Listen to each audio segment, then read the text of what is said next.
அனைவருக்கும் வணக்கம். நான் ராம்குமார், இந்திய சுயராட்சி கட்சி தலைவர் பேசுகிறேன். தமிழ்நாட்டில் இன்றைக்கி ரேஷன் கடையில் முழுக்க முழுக்க டிஜிட்டல் ஆயிடுச்சு. ஓகே, அதை விட நிறைய பிரச்சனைகள் இருக்குதுங்க. அதாவது ரேஷன் பொருட்கள் தரமான அரிசி முதல்ல இல்லை. ஏன்னா இப்போ கொடுக்குற அரிசி செறிவூட்டப்பட்ட அரிசி தான் கொடுக்குறாங்க.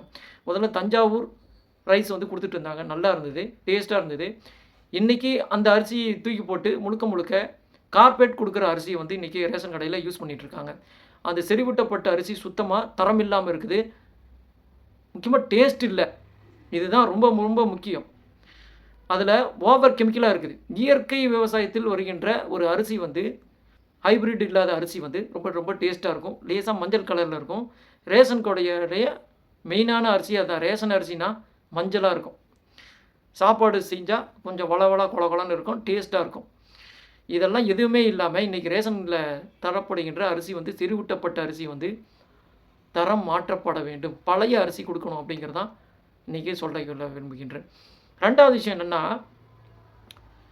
1ஆம் தேதியிலேருந்து 7ஆம் தேதி வரை, 7ஆம் தேதி 8ஆம் தேதி வரைக்கும் தான் ரேஷன் பொருட்கள் சரியான அளவில் சரியான டைமில் கிடைக்கிது. அதுக்கப்புறம் ஸ்டாக் இல்லைன்றாங்க. இன்னும் 2 நாள் கழித்து வாங்குறாங்க, 1 வாரம் கழித்து வாங்குறாங்க.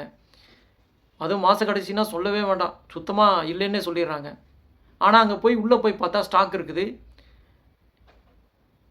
எண்ணெய் இருக்குது, பருப்பு இருக்குது, மண்ணெண்ணெய் இருக்குது, அரிசி இருக்குது, எல்லா ஸ்டாக்கும் இருக்குது. அப்படி இருக்கும்போது மாதத்தில் முதல்ல 1ஆம் தேதியிலேருந்து 10ஆம் தேதி வரைக்கும் தருகின்ற ரேஷன் பொருட்கள் அதுக்கப்புறம் ஏன் இல்லைன்னு சொல்கிறீங்க அப்படிங்கிறது தான் என்னுடைய மிக முக்கியமான கேள்வி. அரசாங்கம், தமிழக அரசு, முதல்வர் ஸ்டாலின் அவர்கள் இதற்கான உடனடி நடவடிக்கை நிரந்தர தீர்வாக எடுக்க வேண்டும். இன்றைக்கி தமிழ்நாட்டில் ஏழை மக்கள் ரேஷன் அரிசியை மட்டும்தான் நம்பி இருக்கிறாங்க. தயவு செஞ்சு அதை பாருங்கள்.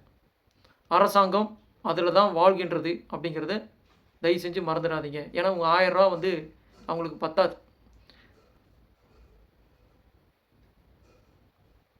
ரேஷன் பொருட்கள் மாநிலம் முழுவதும் சரியான வகையில் கிடைக்க நடவடிக்கை எடுக்க வேண்டும் என்று இதன் மூலம் நான் வலியுறுத்தல் செய்கிறேன். மீண்டும் சந்திப்போம். நன்றி, வணக்கம்.